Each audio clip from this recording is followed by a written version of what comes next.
Hi friends, good morning. Today nice day. కుబ్బస్ తింటాం రండి. 2 కుబ్బస్లు, ఇది సంబసాలు. ఇదేం తెలుసా, ఇది కూర కాదు. నిన్న డబ్బులు కట్టేదానికి బ్యాంక్కి వెళ్ళాను నిన్న సాయంత్రం.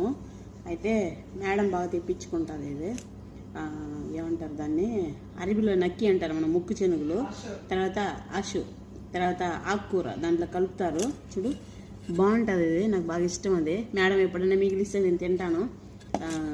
ఒక డబ్బా తీసుకొస్తే మేడం బాబా సగం డబ్బానే తింటారు, మిగతా సగమాన్ని బాజీ కల్లి అంటారు. కానీ వాళ్ళు తినరు, నేనే తింటాను.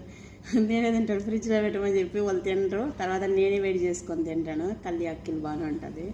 మా మేడం అయినా మా బాబా అయినా నువ్వు తినేయండి అంటాడు. బాజీ అక్కిలు, కల్లి అక్కిలు అంటాడు. అయితే అదంతా నేనే తింటాను.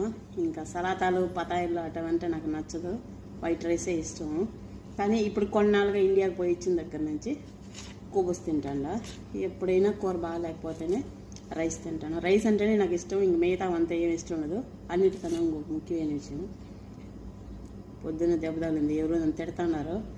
టిక్టాక్లో తిట్టారా, రీల్గా తిట్టారా తెలియదు. బాగా కొట్టుకునింది, బాగా బ్లడ్ వచ్చేసింది నరానికి తగిలి. ఇంకొక విషయం ఏమంటే, నేను వేరే ఫ్రెండ్ డబ్బులు ఇవ్వాల్సి ఉంటే ఇచ్చారు. 70,000 పంపించాను ఇండియాకి.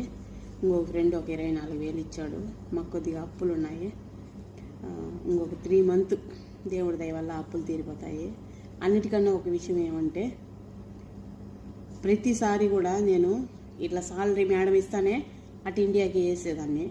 నా కోసం సేవింగ్కి అస్సలు ఎత్తిపెట్టుకోను. నేను మా ఇంట్లో వాళ్ళకి చెప్పిన, ఇంకొక 1 year ఇస్తాను, తర్వాత హాఫ్ శాలరీ మీకు, హాఫ్ శాలరీ నాకు అని. ఎందుకంటే లాస్ట్ టైం నేను ఇండియాకి వెళ్ళినప్పుడు గోల్డ్కి ఇండియా నుంచి ఇక్కడ కువైట్కి తెప్పించుకున్నా 3 lakhs. అయితే ఆ డబ్బులు అలాగే ఆగిపోయినాయి. ఇప్పుడు ఇంటికి వెళ్తానే నా నక్లీస్ని బ్యాంక్లో పెట్టి అట్లా వేరే వాళ్ళకి డబ్బులు ఇవ్వాల్సి వచ్చింది. అట్లా గోల్డ్ తాకట్టు పెట్టాను, ఇలాగ డబ్బులు అప్పు అయిపోయినాను. అలా చేయొద్దండి. ఎందుకంటే మనం 10 రూపాయలు సంపాదిస్తే దాంట్లో 3 రూపాయలు మీరు ఎత్తి పెట్టుకోండి, 7 రూపాయలు ఇంటికి ఇవ్వండి.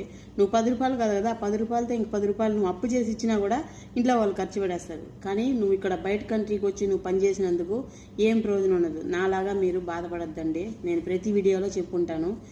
ఏదైనా నేను వీడియోలో ఎక్స్ప్లెయిన్ చేస్తున్నా అంటే అది నా కష్టాన్ని బట్టి ఫస్ట్ నేను పే చేసి ఇంకొకరికి చెప్తాను. కొంతమంది నన్ను కిండల్ చేస్తారు, నీకు పని పట్టలేదా, ఎప్పుడు చూసినా అది ఇది అని చెప్పి పెడతామని. చెప్పుకునే వాళ్ళు చెప్పుకోండి, దాని గురించి కాదు. ఎందుకంటే ఏమి చేతకాలని వాళ్ళు కూడా కోయిటికి వచ్చి పనిచేస్తున్నారు. కానీ అందరికి ఒకే మాట చెప్తానని చూడండి. ఎందుకంటే ఒక సంతోషాన్ని మనం అందరం పంచుకుంటాం, కానీ బాధని ఎవరు పంచుకోరు. మన ఫ్యామిలీ అయినా సరే, మన ఫ్రెండ్స్ అయినా సరే. కానీ 10లో 1 మనిషే